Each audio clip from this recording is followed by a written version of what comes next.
നമുക്കിന്ന് അടിപൊളി ഒരു സോയാബീൻ കറി വെക്കാം. അതിനായിട്ട് കുറച്ച് വെള്ളം അടുപ്പത്ത് വെച്ച് അത് തിളയ്ക്കുമ്പം ആവശ്യമുള്ള സോയാബീൻ അതിനകത്തോട്ട് ഇട്ട് ഉപ്പും കൂടി ഇട്ട് ഇളക്കി ഒരു 5 മിനിറ്റ് തിളപ്പിക്കുക. തിളച്ച് കഴിയുമ്പോൾ അതൊരു കോരി ഒരു പാത്രത്തിലേക്ക് ഇട്ടിട്ട് നമുക്ക് തണുക്കാനായിട്ട് വയ്ക്കാം.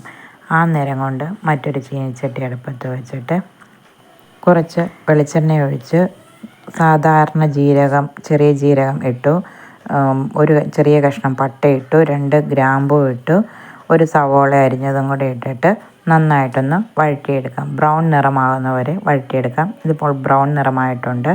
ഇത് നമുക്കൊരു മിക്സിയുടെ ജാറിലേക്ക് ഇട്ടിട്ട് തണുത്ത് കഴിയുമ്പോൾ അതിലേക്ക് 1/4 ടീസ്പൂൺ മഞ്ഞൾപ്പൊടി, 1/2 ടീസ്പൂൺ മുളക് പൊടി, 1/2 ടീസ്പൂൺ മീറ്റ് മസാല, ഒരു ശകലം ഗരം മസാല, ഇനി ഒരല്പം തൈര്, അധികം പുളിയില്ലാത്ത തൈരും കൂടെ ഒഴിച്ചിട്ട് നമുക്കത് നന്നായിട്ടൊന്ന് അരച്ചെടുക്കാം.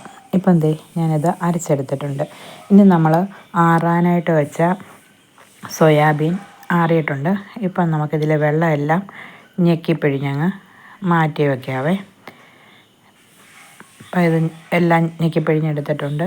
ഇനി ഒരു ചീനിച്ചട്ടിയിൽ ഒരല്പം എണ്ണ ഒഴിച്ചിട്ട് ഇച്ചിരി മുളക് പൊടി ഇട്ട് നന്നായിട്ട് ഇളക്കിയിട്ട് നമ്മൾ പിഴിഞ്ഞ് വെച്ചിരിക്കുന്ന സോയാബീൻ അതിലേക്ക് ഇട്ടൊന്ന് മുളക് പൊടി എല്ലായിടത്തും ഒന്നാകുന്ന പോലെ ഒന്ന് നന്നായിട്ട് പുരട്ടിയെടുക്കാം.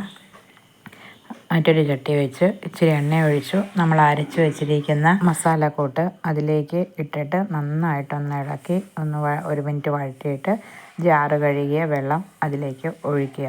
നമ്മൾ മുളക് പൊടി ഇട്ട് ഇളക്കി വെച്ചിരിക്കുന്ന സോയാബീൻ അതിലേക്ക് ഇട്ട് ഒരു ചെറുതീയിലിട്ട് മൂടി വെച്ച് ഒന്ന് ഒരു 5 മിനിറ്റ് തിളപ്പിച്ച ശേഷം അതിലേക്ക് ഉപ്പൊക്കെ നോക്കി, ഉപ്പ് കുറവാണെങ്കിൽ ആവശ്യത്തിന് ഉപ്പ് ഇട്ട് ഒരു പിടി മല്ലിയിലയും കൂടി ഇട്ടാൽ അടിപൊളി സോയാബീൻ കറി റെഡി.